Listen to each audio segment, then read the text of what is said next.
I would like to take this moment to say that I'm not a financial advisor. Anything I say should not be mistaken for financial advice. This is for entertainment purposes only.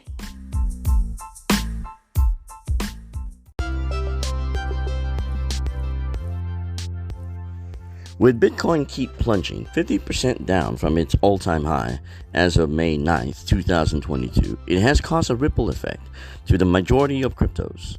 Institutions selling off, federal rate hikes, and individual investors' lowers faith in the market all have major factors as the reason for the downturn. With faith in crypto so low, it has made investors turn to traditional assets like back to the dollar.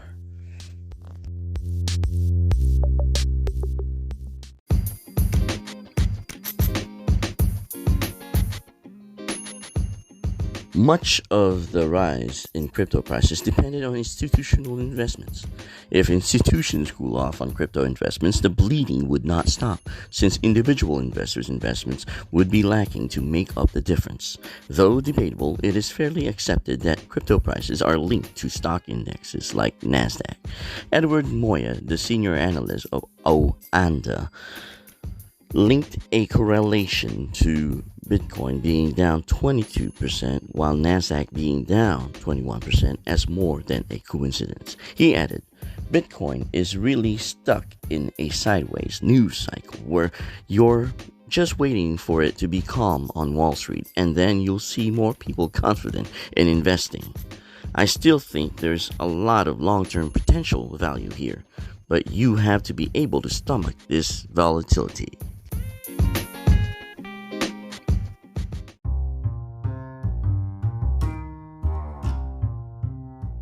You haven't heard about Anchor by Spotify? Let me give you a rundown. Basically, it's the easiest way to make a podcast with everything you need all in one place. Here's how it works.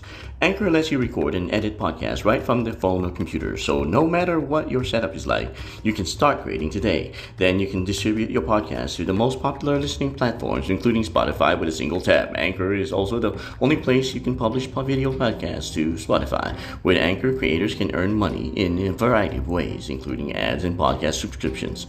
And best of all, Anchor is totally free. Download the Anchor app or go to anchor.fm to get started.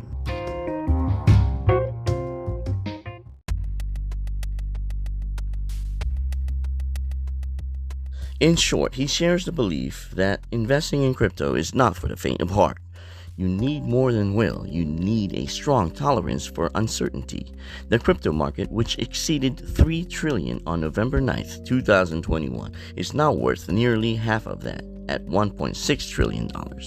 For it to come back to $3 trillion will be a challenge, as a downturn could take years to recover.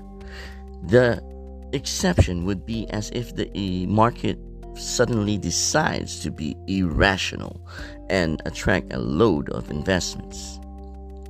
But I don't see that happening anytime soon.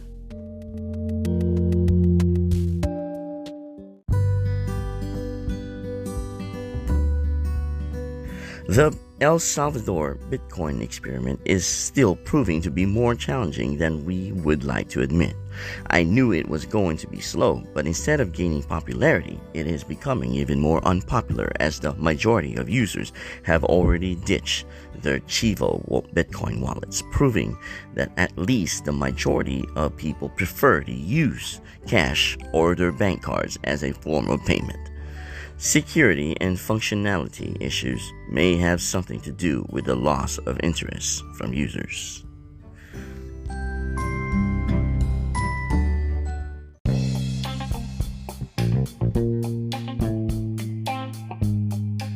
The El Salvador experiment had proven to be a failure, but it could still succeed if the conditions change. Very unlikely, but possible. Quite simply, El Salvador needs to prove to people that their Bitcoin wallet is safe. There have been instances in which people claim to have had their identity stolen in order to steal their $30 sign-up bonus.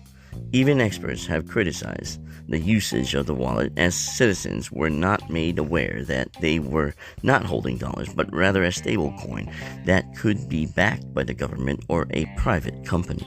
In turn, the money they think exists never existed. in the first place.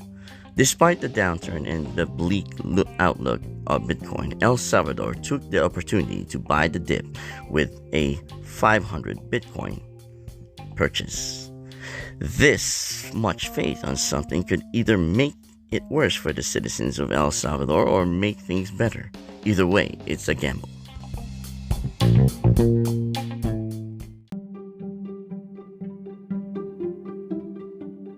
This is indeed the challenge the Central African Republic will have to face. And with them, there's even more concern it will never succeed. If they expect citizens to use their own wallet, will people actually download it?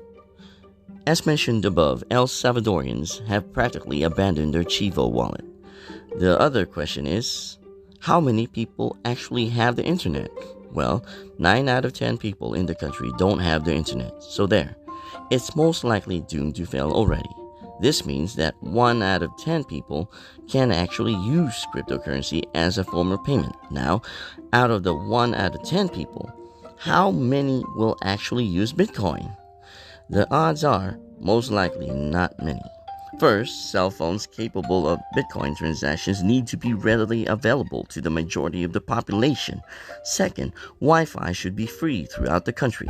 Third, there needs to be transparency in order for people to want to trust using the technology. Overall, the majority of people still don't trust crypto.